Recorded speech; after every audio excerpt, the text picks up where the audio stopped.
So, hi everyone, and welcome back once again to another session of PMI analysis, where we are going to do the pre mains and interview analysis of all the important articles from today's Hindu newspaper. And why pre mains and interview analysis is important, ये आपको इस session के and में समझ में आ जाएगा. But let me tell you that PMI analysis guys किसी भी आर्टिकल का काफ़ी ज़्यादा ज़रूरी है, because reading just the article is not enough.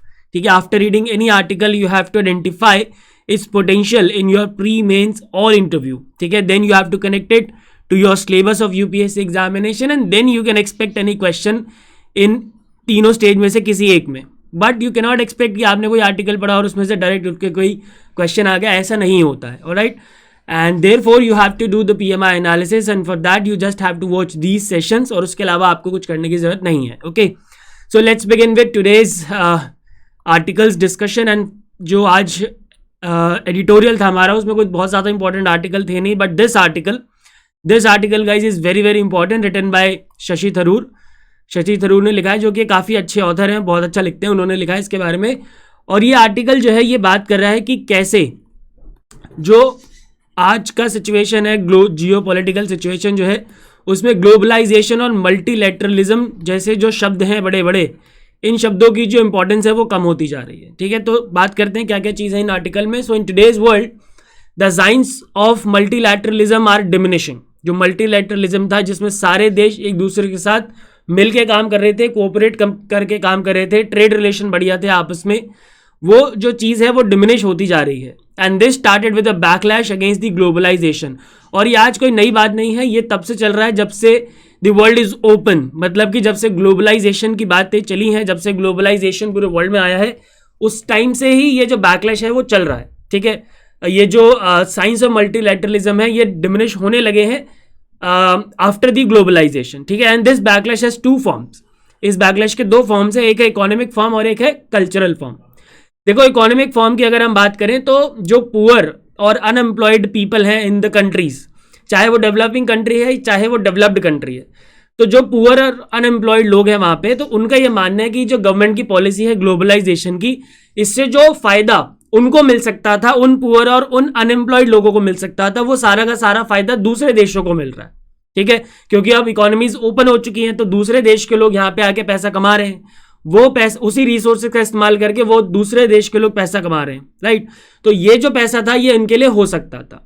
So this is the economic backlash of this backlash against globalization. ठीक है, now अगर हम कल्चरल बैकलैश की बात करें, सो रिमेंबर जब इकोनॉमीज ओपन होती है तो of course exchange of tradition, exchange of culture भी होता है. ठीक है, सो अब यहाँ पे कुछ लोग ऐसे हैं, यहाँ पे कुछ प्रोपोनेंट्स ऐसे हैं जिनका ये मानना है कि हम अपनी जो ट्रेडिशनल आइडेंटिटी और जो ट्रेडिशनल वेज ऑफ लाइफ है हम उसी के साथ रहेंगे, and they have turned hostile towards the foreigners. ठीक है, वो उनकी जो हॉस्टिलिटी है टुवर्ड्स फॉरेनर्स वो बढ़ गई है, और उनका ये मानना है कि हम अपने जो ट्रेडिशनल आइडेंटिटी है और जो हमारा ट्रेडिशनल वे ऑफ लाइफ है उसी के साथ कंफर्टेबल है. We do not want any exchange of culture. ठीक है, and the masses rejected the entire brew of liberal politics, cosmopolitans and technocrats, trade agreements, immigration, multiculturalism and secularism, जो कि globalisation से निकल के आई हैं सारी चीजें. ठीक है, इन सभी को उन्होंने क्या करा है, रिजेक्ट करा है, जो कि इस थॉट के प्रोपोनेंट्स हैं, जिनके हिसाब से वो अपने ट्रेडिशनल आइडेंटिटी और वे ऑफ लाइफ के साथ ही रहना चाहते हैं.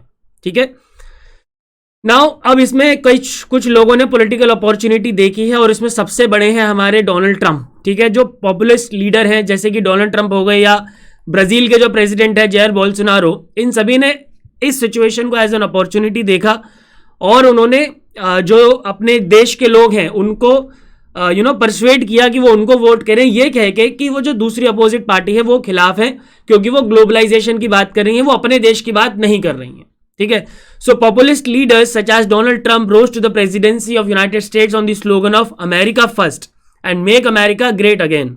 ठीक है, एंड इस तरीके के जितने भी पॉलिटिकल लीडर्स हैं, इन्होंने अपने वोटर्स को परसुएट किया that they were more authentic embodiments of their nation than the rootless secular cosmopolitans they sought to displace. ठीक है, जो कि ऑपोजिशन वाले हैं वो क्या करना चाह रहे हैं, वो अपने देश को ग्लोबलाइज करके जो फायदा है वो दूसरी दुनिया को पहुंचाना चाह रहे हैं. इसलिए आप हमें चुनिए, हम अमेरिका फर्स्ट या ब्राजील फर्स्ट या इंडिया फर्स्ट जैसी पॉलिसीज को फॉलो करेंगे और आपका भला करेंगे.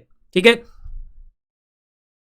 नाउ कोविड-19 का जो पैंडेमिक था उससे ये बात कंफर्म हो गई कि जब क्राइसिस होती है, किसी भी तरीके की वो क्राइसिस हो, तो जो लोग हैं, किसी भी देश का जो लोग हैं, they rely on their governments to shield them. जो ग्लोबल सप्लाई है वो डिसरप्ट होगी एंड जो डिपेंडेंस है on foreign countries for essential goods वो बहुत ही फेटल प्रूव होगा। ठीक है, तो कोविड-19 ने इस बात को कंफर्म कर दिया कि जब भी कोई क्राइसिस आएगा तो जो भी फॉरेन डिपेंडेंसी है किसी भी चीज को लेके, चाहे वो एसेंशियल गुड हो या वो नॉर्मल गुड हो, तो वो चीज जो है वो खत्म हो जाएगी और वो एक बहुत बड़ा डिजास्टर क्रिएट कर सकता है for any country which is dependent on another foreign country. ठीक है, बिकॉज ऐसे में क्या होता है कि ये जो क्राइसिस का टाइम होता है इसमें जो नेशंस होते हैं they always tried to acquire medicine supplies and other important things for their own people at the expense of each other. और जैसा कि हमने कोविड-19 के पैंडेमिक में देखा था कि जैसे मेडिसिन हो गई, सप्लाई हो गए, फूड हो गई या और भी अदर एसेंशियल आइटम्स हो गए, सारे देशों ने वो अक्वायर करने की कोशिश करी थी for their own people at the expense of each other.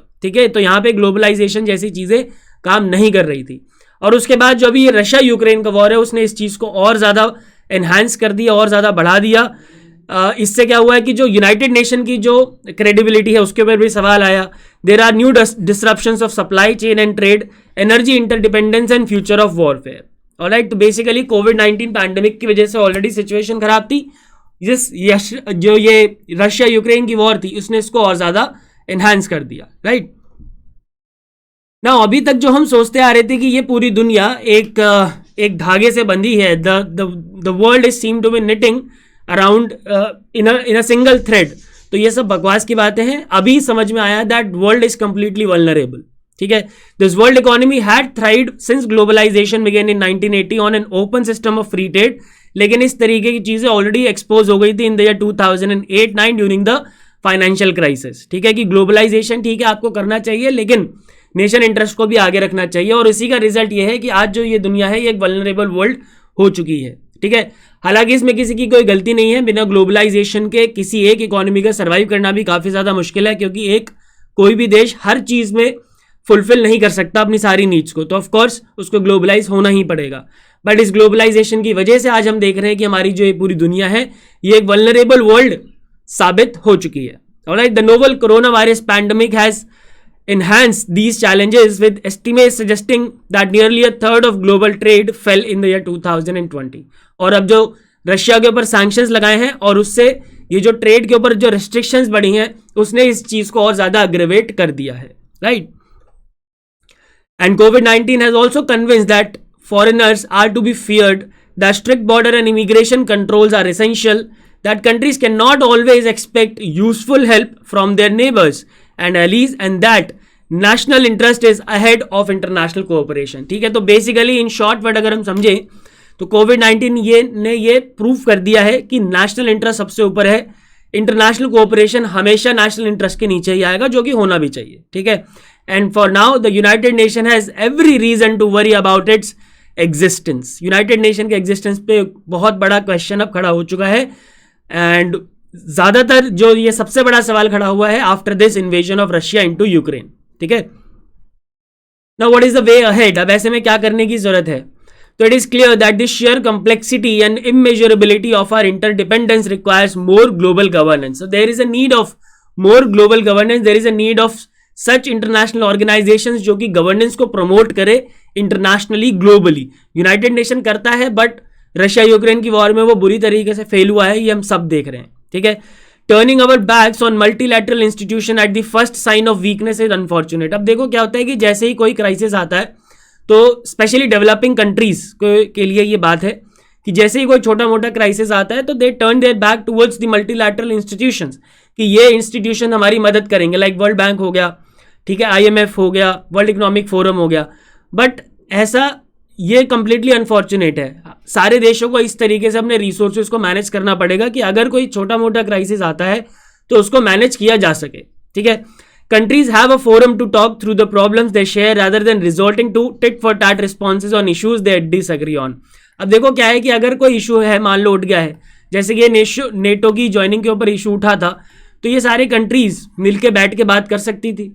अब इन्होंने क्या करा, रशिया ने उसके ऊपर अटैक कर दिया। तो ये तरीके थोड़े से गलत हैं, इन तरीकों से हमें बचना पड़ेगा। अगर कोई भी इशू दो कंट्रीज के बीच में है तो वी हैव इंटरनेशनल फोरम्स ठीक है, वी हैव अदर वे जिसके थ्रू हम बातों के थ्रू प्रॉब्लम्स को सॉल्व कर सकते हैं। And the only hope for the future lies in international solidarity, उसके अलावा कोई ऑप्शन नहीं है। अगर आपस में लड़ते मरते रहेंगे तो कभी भी ये दुनिया जो है ये सिंगल वर्ल्ड के फॉर्म में कभी भी नहीं बन पाएगी। Alright, so I hope guys this article is clear. Basically this article talked about कि ग्लोबलाइजेशन के कॉन्स क्या हैं, बेसिकली उसने इस चीज की बात की है। And now let's do the PMI analysis. For pre it is not important, इसमें से कोई क्वेश्चन प्री में आपका नहीं बन सकता, but for mains it is very very important in GS2 international relation, and the question can be like this: the idea of our common humanity ought to be strengthened and not destroyed as the virus in the war have done. Elaborate. Basically आपको इसमें ये बताना है इस question में कि जो हमारे कॉमन ह्यूमैनिटी का आइडिया था, ठीक है, कॉमन ह्यूमैनिटी मतलब सिंगल वर्ल्ड, मतलब एक दुनिया का जो आइडिया था हमारा, उसको वायरस और वॉर ने दोनों ने बहुत बुरी तरीके से डिस्ट्रॉय किया है। तो उसी को हमें इलैबोरेट करना है। तो अब ऐसे क्वेश्चन में चलो आपको ये बताना है कि किस तरीके से इसने डिस्ट्रॉय किया है, but you also have to give the solutions to that. सिर्फ प्रॉब्लम बताने के लिए आप IAS नहीं बनोगे, आप IAS बनोगे सोल्यूशन ढूंढने के लिए भी, राइट। एंड इंटरव्यू में they can ask you how does COVID and war impacted the globalisation, because अभी ये काफ़ी ज़्यादा चर्चों में है, ठीक है। अभी जो रशिया यूक्रेन की वॉर के बाद जो इंडिया के सामने सिचुएशन है उसके रिस्पेक्ट में भी देखा जा रहा है कि ग्लोबलाइजेशन एक बहुत प्रॉब्लम क्रिएट कर रहा है इंडिया के लिए अब, ठीक है। तो ये क्वेश्चन आपके इंटरव्यू में हो सकता है, कोविड से रिलेटेड ना हो भले ही, लेकिन वॉर से रिलेटेड डेफिनेटली होगा, right. And now let's come to the next article which is based upon the stagflation. I hope stagflation के बारे में आपने सुना होगा, बट येस थोड़ा सा डिटेल में उसके बारे में डिस्कस कर लेते हैं। और एक बहुत अच्छी थ्योरी भी इस आर्टिकल में, एक मॉडल इस आर्टिकल में मेंशन्ड है विद रिस्पेक्ट टू स्टैगफ्लेशन, उसकी बात भी हम कर लेंगे। So what is stagflation? First of all, it refers to an economic situation which is marked by stagnant economic output and high price inflation। मतलब इकोनॉमिक आउटपुट जो है वो कम है और इन्फ्लेशन ज़्यादा है, कम है, या फिर ये कह सकते हो कि इकोनॉमिक आउटपुट जो है वो स्टेगनेंट हो चुका है, वो नहीं बढ़ रहा है, ठीक है। या और साथ में दूसरी कंडीशन क्या है कि इन्फ्लेशन ज़्यादा है। तो जब ये दोनों चीज़ एक साथ एग्जिस्ट करती हैं तो इस सिचुएशन को हम क्या बोलते हैं? स्टैगफ्लेशन बोलते हैं। एंड ऑफ कोर्स आपने कहीं ना कहीं ज़रूर पढ़ा होगा that it is the situation of high unemployment and high inflation. तो ये वो वाली बात भी बिल्कुल सही है, बिकॉज स्टेगनेंट इकोनॉमिक आउटपुट इसीलिए है क्योंकि अनएम्प्लॉयमेंट ज़्यादा है मार्केट में, ऑलराइट, या इकोनॉमी में। This idea became popular during the 1970s, जब US में बहुत ज़्यादा इन्फ्लेशन आया था due to the oil shock as well as economic recession which was marked by negative economic growth, ठीक है। तो सबसे पहली बार ये जो आइडिया निकल के आया था, ये कहाँ से निकल के आया था? USA में से 1970s के दौर में, जब ऑयल शॉक की वजह से वहाँ पे इकोनॉमिक रिसेशन भी था और बहुत ज़्यादा इन्फ्लेशन भी था, ठीक है। उस टाइम के इकोनॉमिस्ट हालांकि इस चीज़ को एक्सप्लेन नहीं कर पाए थे, और उस समय का जो प्रिवेलिंग नोशन था वो यही था कि इन्फ्लेशन और स्टेगनेंट इकोनॉमिक आउटपुट, इन दोनों में से कोई एक ही चीज़ एक टाइम में एग्जिस्ट कर सकती है, दोनों एक साथ एग्जिस्ट नहीं कर सकते। हालांकि बाद में जाके जो इकोनॉमिस्ट थे उन्होंने डीपली स्टडी किया और उसके बाद ये पता चला यस, इन दोनों चीज़ों को भी एक साथ एग्जिस्ट, ये दोनों चीज़ें भी एक साथ एग्जिस्ट हो सकती हैं, और उस टर्म को नाम दिया गया stagflation, alright. Now this idea is closely linked to the Phillips curve. Phillips curve के बारे में आई होप आप सबने सुना होगा। फिलिप्स कर्व एक रिलेशनशिप देता है, it is a negative empirical relationship between unemployment and inflation, ठीक है। ये नेगेटिव रिलेशनशिप होता है बिटवीन अनएम्प्लॉयमेंट एंड इन्फ्लेशन, मतलब अनएम्प्लॉयमेंट ज़्यादा है तो इन्फ्लेशन कम है, और अनएम्प्लॉयमेंट कम है तो इन्फ्लेशन ज़्यादा है, right. And according to the economist, अब देखो होता क्या है, इकोनॉमिस्ट का ये मानना है that unemployment in an economy rises when wages fail to drop quickly enough to adjust to changing economic condition। अब ऐसा क्यों? अनएम्प्लॉयमेंट क्यों बढ़ती है वेजेस के गिरने से? ऑफ कोर्स गिरेगी, बिकॉज अगर किसी भी एक पर्सन के लेट्स से मेरे वेजेस अगर कम हो रहे होंगे और इन्फ्लेशन मार्केट में बहुत ज़्यादा है, ठीक है, मान लेते हैं इन्फ्लेशन बहुत ज़्यादा मार्केट में, इन्फ्लेशन ज़्यादा है मार्केट में, यानी कि जो जनरल लेवल ऑफ प्राइसेस है वो बहुत ज़्यादा है, ठीक है। जनरल लेवल ऑफ प्राइसेस अगर बहुत ज़्यादा है तो ऑफकोर्स जो मेरे एक्सपेंडिचर होगा, डील एक्सपेंडिचर, वो भी ज़्यादा होगा, और उस ज़्यादा एक्सपेंडिचर को बोन करने के लिए मेरे पास पैसा भी तो होना चाहिए। और पैसा अगर कहाँ से आ रहा है? अगर मैं वेज लेबर हूँ एक, तो वेजेस से आ रहा है, तो मेरी एक्सपेक्टेशन क्या होगी कि जो मेरे वेजेस हैं वो इंक्रीज हों। लेकिन क्योंकि मार्केट में इन्फ्लेशन ज़्यादा है और इकोनॉमी जो इकोनॉमिक आउटपुट है वो स्टेगनेंट हो चुका है, तो कंपनीज के पास भी पैसा नहीं है, तो कंपनी वेजेस नहीं बढ़ाएंगी। अब कंपनी वेजेस नहीं बढ़ाएंगी तो हम मेरे को ये जॉब छोड़नी पड़ेगी, या फिर जो मेरा एम्प्लॉयर होगा मुझे फायर कर देगा कि ठीक है भाई मैं पैसा तो नहीं बढ़ा सकता, आप जॉब छोड़ दो, राइट। तो इस तरीके से जो अनएम्प्लॉयमेंट है वो बढ़ जाती है ड्यूरिंग द राइजिंग इन्फ्लेशन, ठीक है। Now, many economists during the time, in fact, came to believe that it was the duty of central banks to carefully manage the price inflation in such a way that unemployment is kept within the reasonable limit. कुछ economist का ये भी मानना है कि ये जो पूरी की पूरी ड्यूटी है ये सेंट्रल बैंक्स की है कि वो इन्फ्लेशन को इस तरीके से मैनेज करें कि जो अनएम्प्लॉयमेंट है वो रीजनेबल लिमिट्स के अंदर रहे, ठीक है, ताकि जो इकोनॉमिक आउटपुट है वो स्टेगनेंट ना हो और जो इकोनॉमिक ग्रोथ है वो नेगेटिव साइड की तरफ ना जाए, ठीक है। And the belief among economist was that workers could be tricked into accepting the lower real wages but higher nominal wages when prices rise at a certain rates. कुछ economist का ये मानना है कि जो वर्कर्स है उनको ट्रिक किया जा सकता है कि वो लोअर रियल वेजेस को एक्सेप्ट करें, ठीक है, उनको ये दिखा के कि आपके नॉमिनल वेजेस तो देखो बहुत ज़्यादा हाई हैं बट एक्चुअली में जो रियल वेजेस हैं वो कम है, उनको ट्रिक करके किसी भी तरीके से रोका जा सकता है ताकि अनएम्प्लॉयमेंट को बढ़ने से रोका जा सके, ताकि इकोनॉमी को बचाया जा सके। लेकिन as per the rational expectation model, एक मॉडल है जिसको बोलते हैं रैशनल एक्सपेक्टेशन मॉडल, इसके हिसाब से ऐसा नहीं हो सकता। According to this model workers could not be as easily tricked by the central banks as assumed by the Keynesian economist, ठीक है, क्योंकि ऑफकोर्स भाई वो बेवकूफ़ थोड़ी है, जब उसको दिख रहा है कि अगर इन्फ्लेशन बढ़ रहा है मार्केट में जनरल लेवल ऑफ प्राइसेस बहुत ज़्यादा है तो वो ऑफकोर्स और उसके वेजेस से खर्चे नहीं हो पा रहे हैं तो आप उसको बेवकूफ़ कैसे बनाओगे, वो बहुत मुश्किल काम है, ठीक है।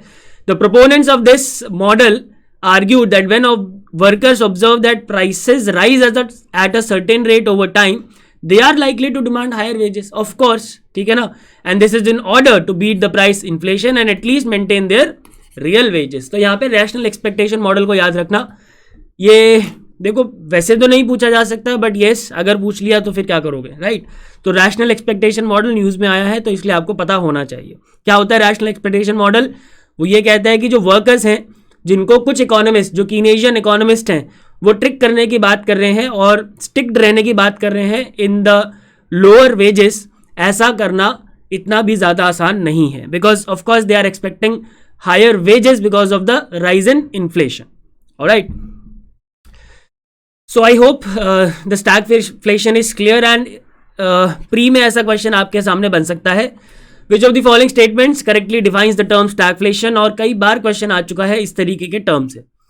सो it is a situation marked by stagnant economic output and high price inflation as we have discussed recently. So option A in this question will be the correct answer. And mains में तो I don't think कि question आएगा इसमें से, but interview में they can ask you various question like what do you understand by stagflation and how is it different from the results of Philip curve, या फिर stagflation की जो origination था वो कहाँ से हुआ था, और stagflation से रिलेटेड अगर कोई मॉडल आपको याद आ रहा है तो बताओ। तो इस तरीके के क्वेश्चन इंटरव्यू में पूछे जा सकते हैं because currently our economy is going through this situation. जो हमारी इकोनॉमी है वो भी stagflation के थ्रू चल रही है। Inflation as we all know बहुत ज़्यादा हाई है, 7.8% था CPI in the month of April, and of course unemployment तो हाई है ही। तो अभी हम कह सकते हैं कि जो हमारा इकोनॉमी है वो स्टैगफ्लेशन के थ्रू गुजर रहा है। एंड द नेक्स्ट आर्टिकल, अब ये देखो ये वाला जो आर्टिकल है ये ज्ञानवापी मस्जिद का जो इशू चल रहा है उसके रिस्पेक्ट में है, but I will not discuss all these things because वो एक थोड़ा सा अजीब सी चीज़ है और आई डोंट थिंक कि इस तरीके के क्वेश्चन यूपीएससी में पूछे जाएंगे। हिंदू मुस्लिम का इशू है एंड उसमें आपका ओपिनियन कुछ हो सकता है, मेरा ओपिनियन कुछ और हो सकता है, किसी का भी कुछ भी हो सकता है, वो अपने अपने ओपिनियन की बात है और अपने अपने बिलीफ की बात है। तो I am not here to discuss all these issue, but yes जो प्लेसेस ऑफ वर्शिप एक्ट है, प्लेसेस ऑफ वर्शिप एक्ट, उसका जिक्र बहुत ज़्यादा है, उसके बारे में आपको पता होना चाहिए बिकॉज यू नेवर नो कि इंटरव्यू में आपसे कुछ भी पूछ सकते हैं, राइट। सो इस एक्ट के बारे में बात कर लें तो remember this was enacted to freeze the status of all the places of worship in the country as on 15 August 1947। ये एक्ट 1991 में इनैक्ट हुआ था और इस एक्ट के हिसाब से 15 अगस्त 1947 के पहले जो भी स्टेटस था रिलीजियस प्लेसेस का या प्लेसेस ऑफ वर्शिप का, उनका स्टेटस एज इट इज रहेगा जो कि 15 अगस्त 1947 से पहले था। यानी कि अगर मंदिर है तो मंदिर रहेगा, मस्जिद है तो मस्जिद रहेगा, उसको आप कन्वर्ट नहीं कर सकते उसके स्टेटस को, या गुरुद्वारा है तो गुरुद्वारा रहेगा, चर्च है तो चर्च रहेगा, right. However, an exception was made to keep the Babri Masjid and Ram Janmabhoomi dispute out of this ambit। क्यों? क्योंकि ये ऑलरेडी 1991 में उससे पहले से ये जो मैटर था ये कोर्ट के सामने था, इसलिए इस इशू को, जो बाबरी मस्जिद वाला इशू था, उसको यहाँ पे एक्सेप्शन दिया गया था। This act says that no person shall convert any place of worship of any religious denomination into one of a different denomination और सेक्शन। और ये जो एक्ट लाया गया था ना, बेसिकली 1991 में बहुत ज़्यादा इस तरीके की रेडिकलिज्म हमारे देश में फैल रहा था regarding the changing of the status of places of worship. तो उसी को कंट्रोल करने के लिए जो उस समय की गवर्नमेंट थी वो ये एक्ट लेके आई थी, right. And this contains a declaration that a place of worship shall continue to be as it was on 15th of August 1947। यानी कि अगर मस्जिद है तो मस्जिद रहेगा, मंदिर है तो मंदिर रहेगा, गुरुद्वारा है तो गुरुद्वारा रहेगा, चर्च है तो चर्च रहेगा, right. It prohibits any legal proceedings from being instituted regarding the character of a place of worship and declares that all suits and appeals pending before any court or authority on the cutoff date, and cutoff date is what? 15th August 1947, regarding the conversion of the character of a place of worship shall abate। यानी कि जो भी legal proceedings, कोई suit या फिर कोई भी appeal जो कि किसी भी कोर्ट या फिर किसी अथॉरिटी के सामने पेंडिंग है एज ऑन 15th August 1947, तो वो खत्म कर दी जाएगी, उसके ऊपर आगे कोई चर्चा नहीं होगी। हाउएवर एनी सूट और proceedings relating to any conversion of status that happened after the cut off date can continue. यानी 15 अगस्त 1947 के बाद अगर कोई प्रोसीडिंग, कोई सूट या फिर कोई कंप्लेंट या फिर कोई लिटिगेशन कोर्ट में है तो उसके ऊपर जो सुनवाई है वो पूरी की जाएगी, alright. There are 3 exemptions to this act. इस एक्ट में 3 एग्जेम्पशन है। एक तो हमने वो पढ़ी लिया, राम जन्मभूमि वाला जो डिस्प्यूट था, और आज वो रिजॉल्व भी हो गया है तो वो तो हटा ही दो, ठीक है। So remember this act does not apply to ancient and historical monuments and archaeological sites which are covered by the Asian Monuments and Archaeological Sites and Remains Act of 1958, and any suit that has been finally settled or disposed of, कोई भी suit जो कि settle हो गया है या फिर dispose हो गया है 15 अगस्त 1947 के बाद, ठीक है, और इस एक्ट के इनैक्ट होने से पहले, and any dispute that has been settled by the parties before this act came into force or to the conversion of any place that took place by acquiescence, ठीक है। So I hope These 3 exemptions are clear to this act। तो इस act का basic मतलब आपको पता होने चाहिए, ठीक है, क्योंकि बहुत ज़्यादा न्यूज़ में है और अभी सुप्रीम कोर्ट में कुछ टाइम पहले इसके लिए पिटीशन भी फाइल की गई थी कि इस एक्ट को वापस ले लिया जाए, ठीक है। तो सुप्रीम कोर्ट का जब जजमेंट आया था अयोध्या वर्डिक्ट के ऊपर, जो अयोध्या वर्डिक्ट आया था उसमें सुप्रीम कोर्ट ने इस एक्ट के बारे में कुछ बातें कही थी, वो आपको पता होनी चाहिए। बिकॉज अगर इंटरव्यू में आपसे पूछ लिया जाए तो आप सुप्रीम कोर्ट की इन स्टेटमेंट्स को बता सकते हो, जो कि बहुत ही ब्यूटीफुल स्टेटमेंट है in my opinion. The court described this law as one that preserved secularism in the country by not permitting the status of a place of worship to be altered after independence, ठीक है। तो ये बता रहा है, supreme court ने बोला कि ये जो लॉ है ये काफी ज्यादा इंपॉर्टेंट है बिकॉज ये सेक्युलरिज्म को प्रिजर्व करके रखता है, ठीक है, number 1। Number 2, supreme court said that the historical wrongs cannot be remedied by the people taking the law in their own hands। जो हिस्टोरिकल रॉन्ग्स हैं, अब 1947 से पहले क्या हुआ क्या नहीं हुआ, उस समय हमारे एशियन वर्ल्ड में क्या हुआ, मिडिवल इंडिया में क्या हुआ, उसकी वजह से जो हम आज के जो लोग हैं वो अपने कानून को अपने हाथ में नहीं ले सकते, right. And in preserving the character of places of public worship, parliament has mandated in no uncertain terms that history and its wrong shall not be used at instruments to oppress the present and the future. जो past में जो गलतियां हुई हैं उसको फिर से repeat करने की जरूरत नहीं है, ऐसा सुप्रीम कोर्ट ने बोला था, राइट। सो ये सारी बातें याद रखना काफी ज्यादा इंपॉर्टेंट है। तो प्री और मेंस में आई डोंट थिंक इसमें से कोई क्वेश्चन बनता है। इंटरव्यू में they can ask you that what is the places of worship act of 1991, why is it in news these days, and what has supreme court said on the validity of this law. Supreme court ने क्या बोला है, right. तो इस तरीके के question interview में हो सकते हैं क्योंकि बहुत ज्यादा हॉट टॉपिक है ये, ठीक है। हालांकि मेंस और इंटरव्यू में आई डोंट थिंक कि कोई क्वेश्चन इससे बनेगा। Alright guys, so last article for today. आज के पेपर में बहुत कम चीजें थी और अच्छी बात है, जितना कम होगा उतना कम पढ़ना पड़ेगा।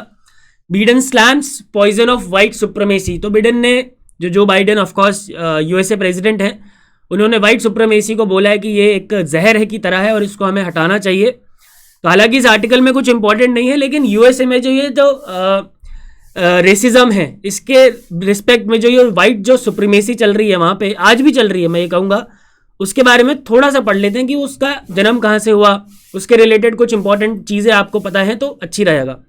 तो white supremacy guys, remember it was dominant in the United States even before the American civil war, और डेकेड्स तक वो चलती रही और आज भी कहीं ना कहीं किसी ना किसी फॉर्म में वो है। क्योंकि अभी ये जो आर्टिकल आया है वो इसीलिए आया है क्योंकि एक 10 ब्लैक पीपल्स की को मार दिया गया है किसी एक जगह पे अमेरिका में, ठीक है। तो चाहे किसी भी फॉर्म में हो, चाहे स्टेट स्पॉन्सर्ड ना हो, ठीक है, लेकिन किसी ना किसी फॉर्म में हमारे जो अमेरिकन हैं उनके जहन में या उनके दिलो दिमाग में कहीं ना कहीं वाइट सुप्रीमेसी अभी भी है, ठीक है, जो कि पूरी तरीके से अभी एलिमिनेट नहीं हुई है, right. So exploitation of black people was justified by creating a scientific theory of white superiority and black inferiority. एक साइंटिफिक थ्योरी बना ली गई थी कि जो व्हाइट हैं वो सुपीरियर हैं और जो ब्लैक हैं वो इंफीरियर हैं। एंड नॉट ओनली दिस, जो फॉर्मर यूएस प्रेसिडेंट है, जो थर्ड यूएस प्रेसिडेंट थे, थॉमस जेफरसन, उन्होंने अपनी एक बुक में भी लिखा था that blacks were inferior to the whites in the endowments of the body and mind. तो वहां की लीडरशिप ही ऐसी थी। And in fact, in the year 1970, the Naturalization Act of 1970 limited the US citizenship to white soul. तो देख सकते हो आप कितना ज्यादा रेसिज्म है यूएसए में। The denial of social and political freedom to minorities continued into the mid 20th century तक भी जो सोशल एंड पॉलिटिकल फ्रीडम है वो माइनॉरिटीज को नहीं दी गई थी, जिससे कि बाद में वहां पे अमेरिका में सिविल राइट्स मूवमेंट भी आया था। 1960s के दौर में 38 यूएसए के स्टेट्स रहते थे जिन्होंने इंटररेशियल मैरिज को बैन कर दिया था कि ब्लैक और व्हाइट आपस में शादी भी नहीं कर सकते। After the mid 1960s, white supremacy remained an important ideology to the American far right. जो अमेरिकन राइटिस्ट हैं उनके लिए ये एक इंपॉर्टेंट आइडियोलॉजी बन गई थी इनफैक्ट।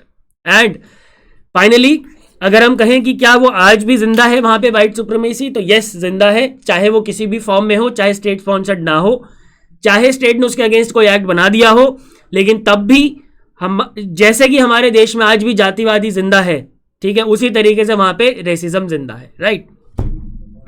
तो इसमें से ऑफकोर्स कोई क्वेश्चन तो नहीं आएगा, बट यस आपको पता होना चाहिए। Alright, so that's it for today session guys. I hope all the articles and their PMI analysis are clear. If you have any doubts you can ask me in the comment section, and if you are enjoying these sessions hit the subscribe button and press the bell icon, and अपने दोस्तों, यारों, बंधुओं, रिश्तेदारों सबको बता दो that these sessions are going on, तो they can also have the benefit of these sessions. Thank you so much, goodbye, take care and God bless.